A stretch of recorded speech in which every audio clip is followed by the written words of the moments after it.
IVM.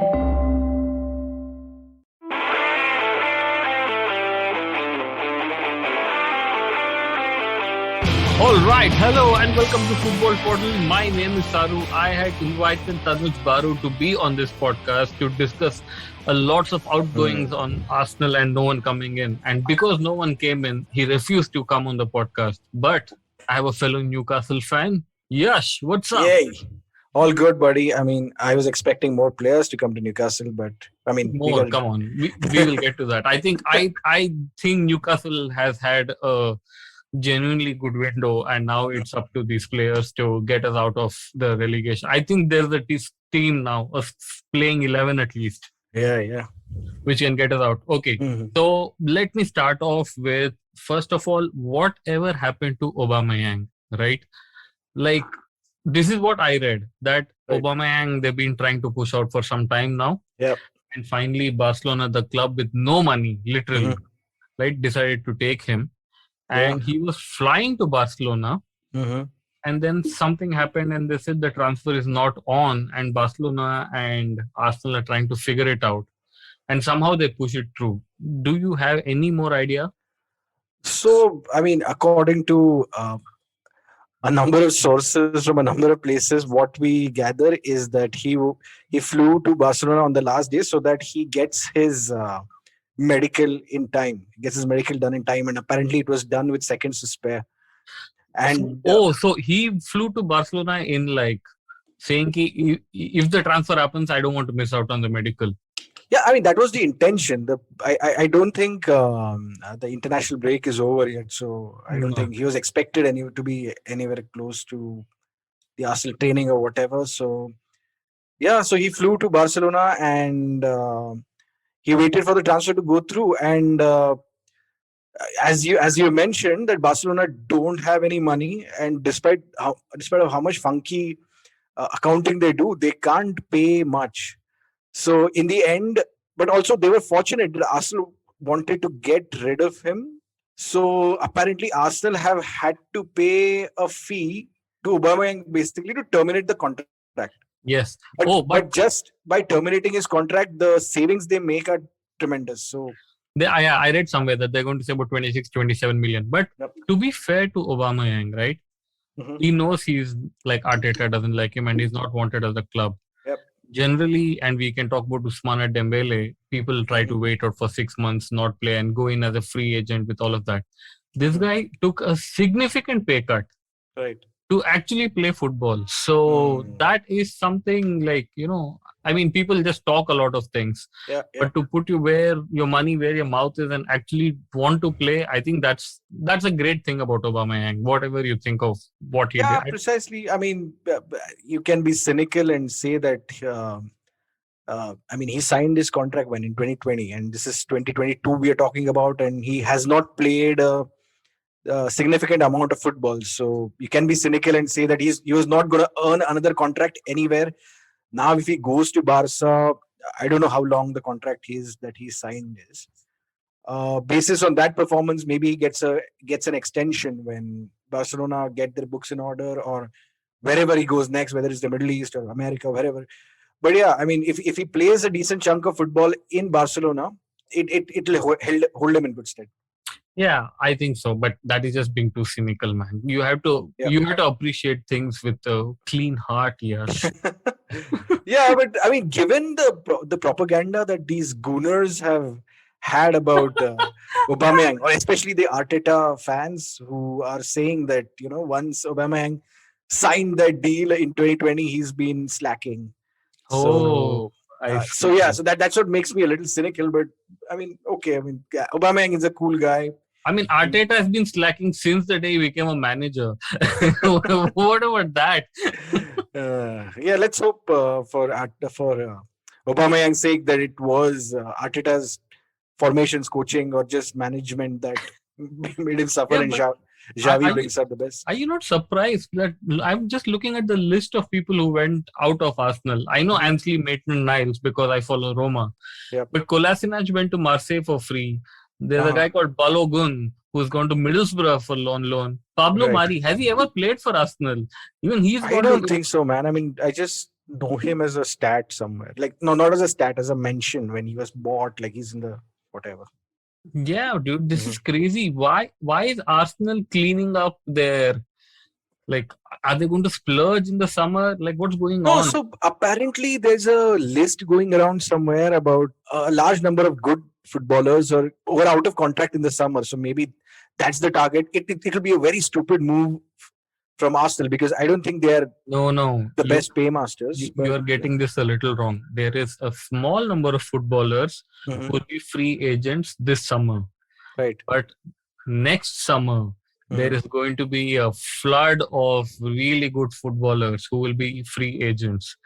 And see, the point is, 18 months down the line, there will be extensions. There'll no, be a lot people, of contract extensions. The reason why this scenario has come up for 2022 summer is because of COVID and clubs yes, being but tight with their money. there is one more theory, which is that players now are realizing the power of finishing their contracts. So these guys, if they are not sold with 12 months, and if once 12 months is left, and if there's so many people in the market, the transfer prices are going to fall down. So what the players have realized is that, why should another club be paid so much where we can just like sit out for one more year and go? And I think that is now going to play in a big factor. But I mean, it's been 3 decades since the Bosman ruling.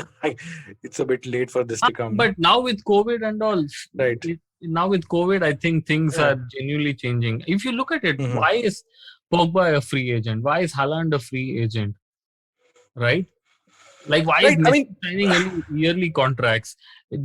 Just look at the sheer number of people. Fair enough. I mean, Riola is a very smart guy, and both are players you mentioned are Riola players. Dude, if Riola is smart, the factory of George Mendes is not far away, right? No, and George Mendes is like a entity in itself. He's like a country, I guess. Yeah, exactly. So he'll do that. So that's Arsenal. Now let's talk a little about Everton, because the man, the legend, dude, Frank Lampard is now going to save the club from relegation blues. I'm so expecting a new manager bounce and the same sort of nonsense that happened in 2020 when Lampard took over Chelsea with all his friends in the media hyping him up. I hope the manager bounce doesn't start after 1 week later, because their first game is against Newcastle in the Premier League. So we just want the bounce to start after that. But yes. And with Frank Lampard goes Dalla Ali.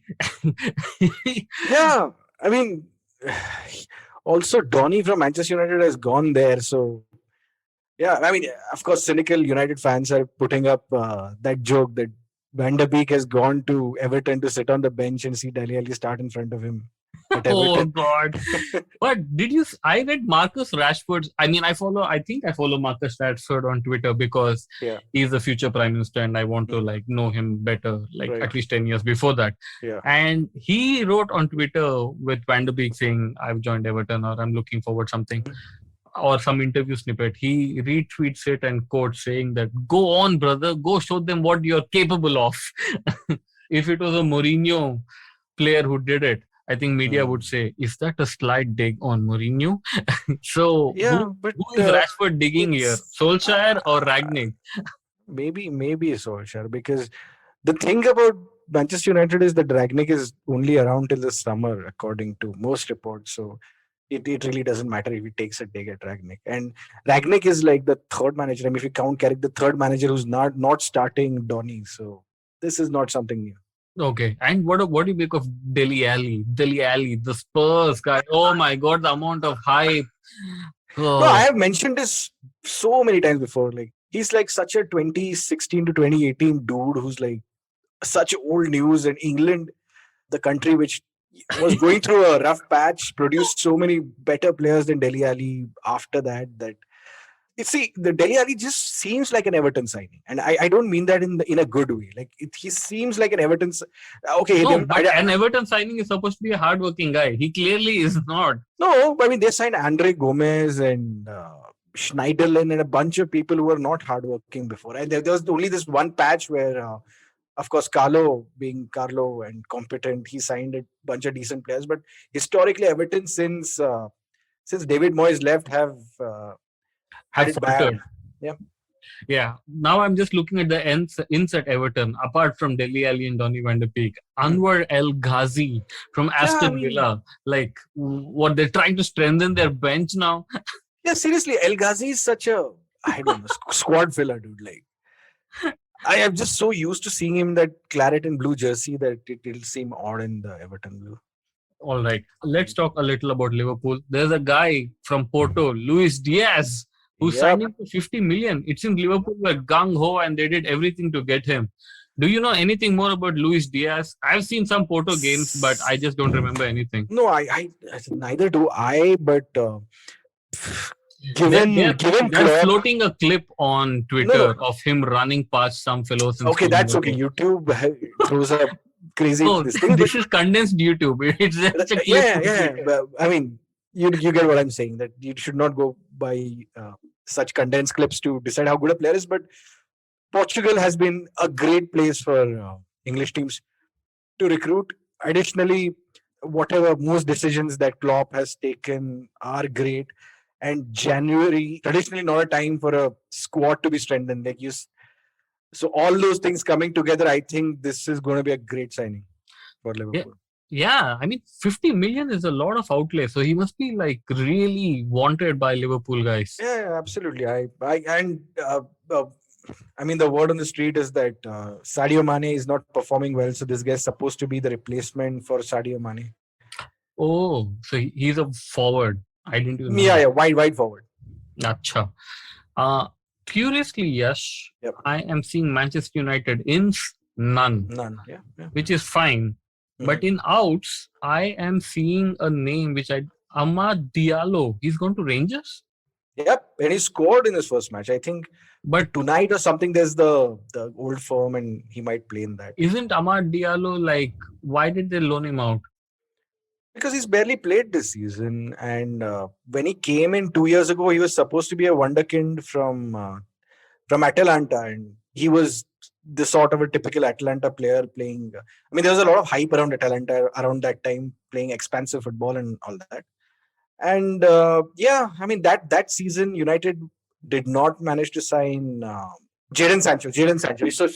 So United did not sign Sancho. So out of desperation, they just signed this guy, hoping he'll be somewhere close. But he's younger than Sancho. He doesn't have the physicality for the Premier League. So yeah, but he came in for a lot of money. It's I think 15 going on to 30 if he meets all the requirements. Okay, and the last one before we get on to a break. A guy called Julian Alvarez from Liverpool for £14 million to Manchester City. Yeah, there was a lot of hype around it, but I'm suspicious that he's gonna turn out somewhere between a Nolito and a Jesus. Is the hype basically saying that we won the Copa America for Messi and they have some photos of him hugging Messi and stuff like that, or is the hype around his playing ability? I'm sure he's fantastic for River Plate and in Argentina, but Premier League is different, right? He's going into a club which doesn't play with a striker, so yeah. So why did they get him? Like I don't know. Maybe Pep has fallen into the trap of whatever. Maybe he thinks in the Champions League he'll need one fox in the box to score that that topo goal. Which he had a fox in the box called Ferran Torres in a Ponzi. I mean, I don't know. He's not. Come on, he's the typical modern nothing wide forward type of guy. My God, the anger. All right, we should take a break right now. And after the break, we start with a bang. Newcastle United.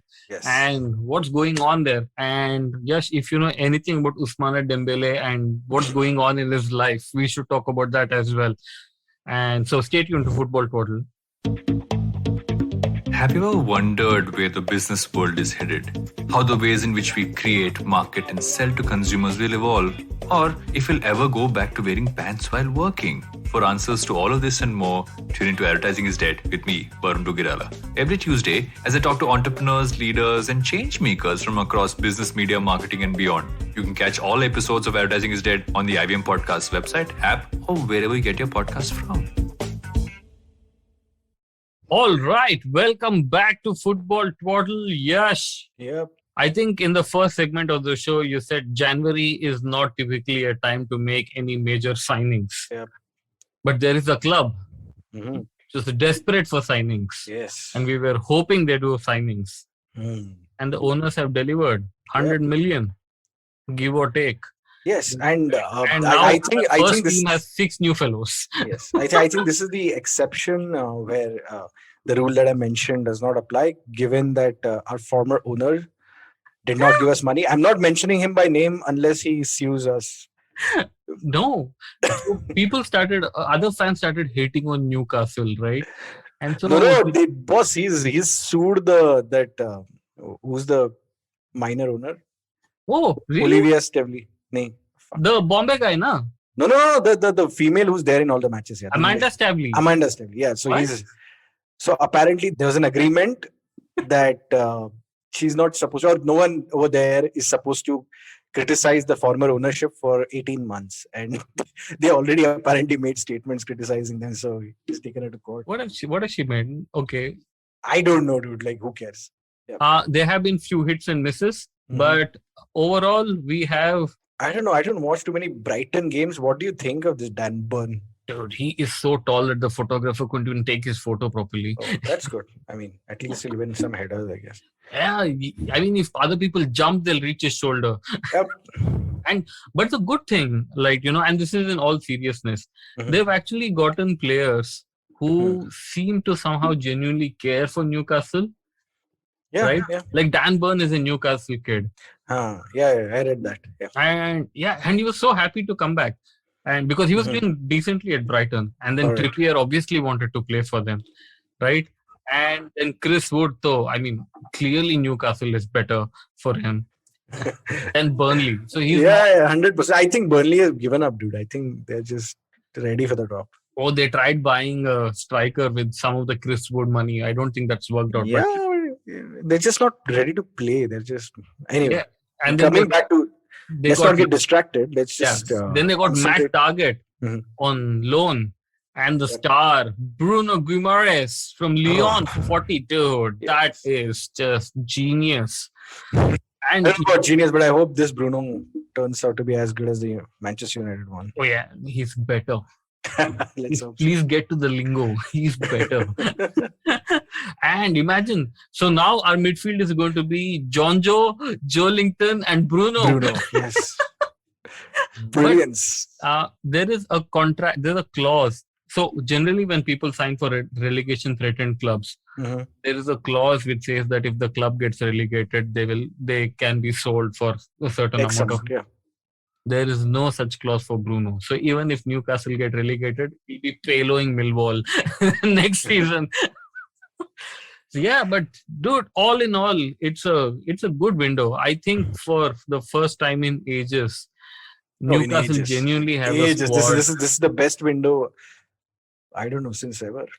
Yeah, since Mike Ashley started. Yep. And I think even before that it was just crap.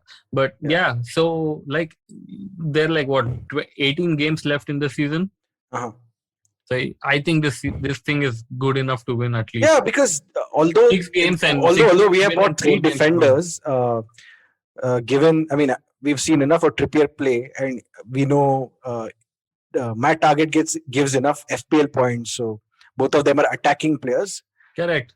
And the rest of them, I mean, only Dan Burn is a proper defender, I feel. The other 5 are attackers, and we know that in order to avoid relegation, you need to score goals. Yeah, clean sheets are okay, whatever. And we have Chris Wood and Dan Burn, the trees who can hit the goals at corners with like Trippier whipping it in. Yes. And Bruno is a defensive midfielder, if you could say, like I don't know, he's like a let's just call him Brazilian SCN. Right? Yep. But man, this is so good. You think this is good enough for Newcastle now to like stay in the Premier League? Yeah, I think this is good business. I think Newcastle will stay in the Premier League. Yeah. So, I was telling you before, right? So people were like shitting on Newcastle fans on Twitter, and Newcastle, some fan put out a table of the last 12 years or something and their January transfer business. I think combined last 12 years, it was like some 15 million for like 8 years of January transfers. Oh, wow. And then for like 6 to 7 years, it was just zero. Right? So this was the club had been stripped down so much by Mike Ashley. Yeah, that's true. Like, I mean, people should love Amanda Stavely more now because she kicked out of Sports Direct and she said, "Screw, get out," for giving us the club in this form. Now let's look at our rivals, which is Burnley. Man, Burnley, yes, I knew they bought someone. They bought Wout Weghorst from Wolfsburg for $12 million. Yeah, but I mean, I've not heard of this guy. Let me tell you more about him then. Please he has scored 6 goals in 18 Bundesliga appearances and has signed a 3.5-year deal after completing that's medical. Fine. Where does he play? He is replacement for Chris Wood. Oh, so he's a striker who scored 6 goals in the Bundesliga. Chris Wood is 6'3", right? And so Sean Dyche thought, if I replace Chris Wood, the striker has to be more than 6'3". So he got this guy who's 6'6". Man. So we know what if the keeper's just going to kick the ball, it's going to hit this guy's head and he's going to go. Yeah, and that's done. All right. What's going on with Ousmane Dembele? Dude, like that guy is I mean the statements of Laporta are so funny where he says that it was my understanding that he's going to find a club and he's going to go. But I mean, the times are out and he's still here. Yeah. So, like, what are they going to do with him now? Nothing. They can't do anything. He has them by... it's over, no? The transfer window. Yeah, the transfer window is done. I mean, Laporta was surprised. I mean, even the president of the club is surprised that he's still here. I'm sure nobody is misinforming the president. Maybe the Turkish league is still on, but I don't think the Turkish league has enough money to pay this guy this salary. Yeah, but he was linked to so many clubs. Dude. Everyone, like literally everyone. No, but I quite appreciate what Ousmane Dembele is doing. He's like, you bloody fools cannot blackmail me like this. I am going to stay here 6 months. I've been injured for 4 years. What, another half a year? Like, screw you. And he was even offered a new deal, which was apparently not good enough. Yeah, but the new deal he was offered is basically you get no money for the next 2 years. And then so basically they give such a long contract and where they don't offer money for like a year and a half or some crap money. And so, dude, that club is so shambolic. They think everyone else is obligated to help them when they treat employees like shit. But why should Ousmane Dembele do it? He doesn't want to be the president of Barcelona like Gerard Piqué. Like, yeah, that's true. That's true. I mean, I am team Ousmane. He's like, can we get like a totally. T-shirt? We should buy Barcelona fake jerseys with Ousmane Dembele on the back. Oh, I have an idea. We should just buy Barcelona. Like, what's... Forget Barcelona. Forget Barcelona jerseys. They're so much in debt, right? So we just buy the club. No, but they're like a parallel government, right? They have voters. So look, I mean, we need to tap in. You and we need to win an election to do all that crap. No, you and I can't do this. But if we get some Mukesh Bhai types as backers, I'm sure even the socials will be like, yeah, okay, fine. We will have fake elections. Like how Florentino Perez does no? Only who has been ex-president of Madrid, who has a net worth of more than $5 million and who's been like a member for like 70 years. He can run for president. There's only one guy. So whatever. Okay. Anyway, so did you watch the African Cup of Nations, by the way, as you promised? No, man, I couldn't find the illegal stream and I just ran out of patience. So, but anyway, like I predicted, Salah delivered. He scored. He did the important bit, like scoring the goals and all, and Egypt are through. So he's well on his way. Like what I thought would happen might just happen, and Egypt might win, and it may contribute to Salah's Ballon d'Or. So the semi-final is between Cameroon and Egypt, and Burkina Faso and Senegal. So let me just at least see who are the Cameroonian players. There must be some good ones, no? Yeah, there must be decent ones, but I don't think they're as strong as they were once. I mean, no Eto'o and all. Oh, Onana is playing. Yeah, but okay. again, the football as we watch it starts again. So what's going to be your fixture of the week? Dude, this weekend is FA Cup weekend. Yes. Oh, before that, who has won the transfer window other than Newcastle? Dude, that is... Acha, we're deciding who came second. Yeah. Like, man, that's a tricky question. It is. It's actually not as easy as it seems. I'd say Liverpool, man. They've had a solid January. Like, they did what they're supposed to do in January, like strengthen in the one crucial position with I mean, it's not a completely left field thing like what Man City did. I think bringing in a player from Latin America directly is difficult, but Portugal is a good junior league to the Premier League. Like, Portuguese players usually succeed in the Premier League. So yeah, Luis Diaz to Liverpool. Yeah, but we forgot to talk about the misfortunes of Tottenham. So before we get to the fixtures of the week, so Tottenham was like in entire January they were linked to player, and then that player signed for someone else. Liverpool, yeah. Not just Liverpool, and this has happened. This has happened. They wanted a guy called Denis Zakaria. He signed for Juventus. Right. So finally, they got some two Juve players because Bentancur and Dejan Kulusevski. Yes. Bentancur is decent. Kulusevski, I don't know. Whatever. He is not very good. And if he was kicked out of this crap Juventus squad, where did Aaron Ramsey go? Rangers. Which Aaron Ramsey? I mean the Juventus wala. So I think so. I mean, yes. He is the new Rangers signing. Chalo, he's out of that his misery. Yeah, so now the rumors in the Spurs camp is starting that will Conte even want to continue post summer. I am just so happy listening to such crap about him. Yeah, if he makes it to fourth spot, then yes, I think he will. Yeah, but he's still not going to get any players he wants, so he may just resign after summer. But anyway, so let's see. What are the matches you're going to watch this weekend? Dude, who are West Ham playing? It says West Ham versus Kidminster. This just sounds wrong. I don't think they're a football league team. I think they're below the Kidderminster and West Ham have met once before in the FA Cup in the 1993-94 fifth round. Their stadium is called Agborough Stadium. Kidminster have won 5 out of their last 6 FA Cup ties on home soil, a run which dates back to 2013. So they don't even qualify for the FA Cup. What the 60? Oh, dude, they're in the 60. They're not even in the national conference or whatever. Yes, they're called the Carpet Men. Wow, dude, this is the magic of the FA Cup. Yes, so this is your game to watch. Yes. Yeah, the app will have it, right? We have to watch this. It'll have it, and it's at home for Kidminster. I hope they have a bad stadium. Like, there's that place that Tottenham went to. I mean, they were like thatched roofs like next to the stadium. Dude, that they put a Neil Kabul chair for Jose to sit on. But they had a great time. Spurs, it seemed like a fun outing. Yeah, they organized a talk by Jose to the players and all of that crap, and people were watching from their home drinking tea. Yeah, this is your game to watch because the game I'm going to choose is Barcelona versus Atletico Madrid. Man, Atletico Madrid, in spite of good players, are crap. Barcelona, in spite of being shambles, will probably end up 4th. Yes. So this is a very important game. Jeopardy. Yeah.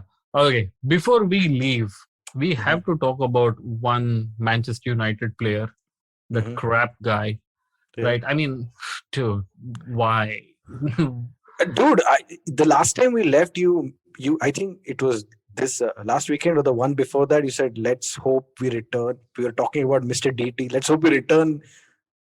And no footballer or no one in football has done something, but this is just... Yes. Oh, God. Yeah. I remember saying something I mean, you just jinxed it, dude. Yeah. I jinxed it. But it's so weird, man. Like, I mean, obviously it's crap. And I think his football career has gone to shambles. Yeah, it's done. I mean, the club has said that he's not gonna... I mean, I don't know what happens to the contract, but he's not gonna train or play with United this season, and I mean, he's out on bail apparently. That's the latest news, and he's entitled to do that. But it seemed pretty incriminating. I mean, we all saw the thing that the girl put on her Instagram story and also the audio recording and all. And yeah, I mean, possibly the fact that they were dating might, or good lawyers might get him. No, I But mean, it's damn sad because he's just 21 years old.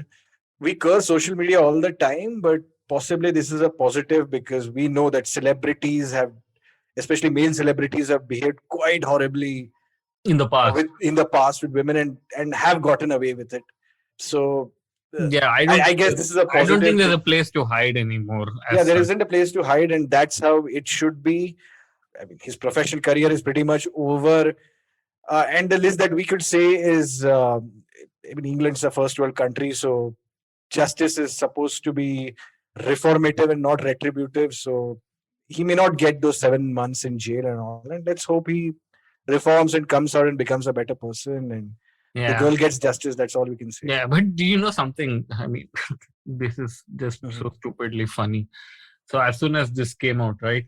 All Manchester United. I mean, I don't want even to get into the Ronaldo hypocrisy and all of that, but supposedly a lot of Manchester United players unfollowed him on Instagram. So there's a report like 3 hours ago, like 95% of them after he got out of bail followed him back. That's so odd. So I was like, what the Yeah. like, dude, just make up your stupid minds. Either you unfollow him or don't do it because you're under pressure by your PR. Like for 2 days, I will unfollow and then follow him back. So stupid it is. But yeah. I hope it's stupid and I hope it's not just, I don't know. Yeah, but they feel solidarity or whatever. No, they did it. They're like, no, I hope it's because of PR rather than like genuine feelings of solidarity. No. Following back, I think they didn't want to unfollow him, but as for PR, they had to show that, they're like aghast. Yeah, but it's so stupid. I mean, anyway, forget it, man. So and people are so vela also. No, they're that like they found a person. Beat reporters of social media. So they're like their posts of like Victor Lindelof unfollowing. And today Victor Lindelof following, and they have a list of people who unfollowed and people of list of who followed it. I mean, the circus of it all. Have you seen Don't Look Up on Netflix? Yeah. Yeah.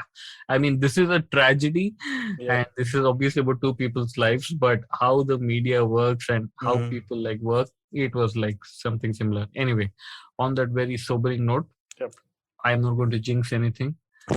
I'm just happy football is back. Yes. And we have something to do on the weekends. Yes. So on that note, yes. All right. Take care. And Baru, we understand why you didn't come, but we've done all the bad talking for us. So next week, you can come. Chalo. Take care, guys. Bye-bye.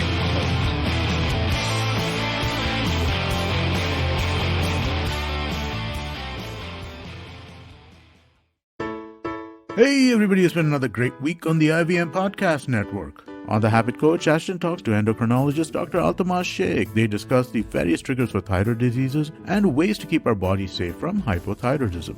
On Misconduct, we meet Unni Yarcha, legendary warrior of Malayalam literature. Raghavi and Nisha tell us how she took revenge against the man who killed her brother.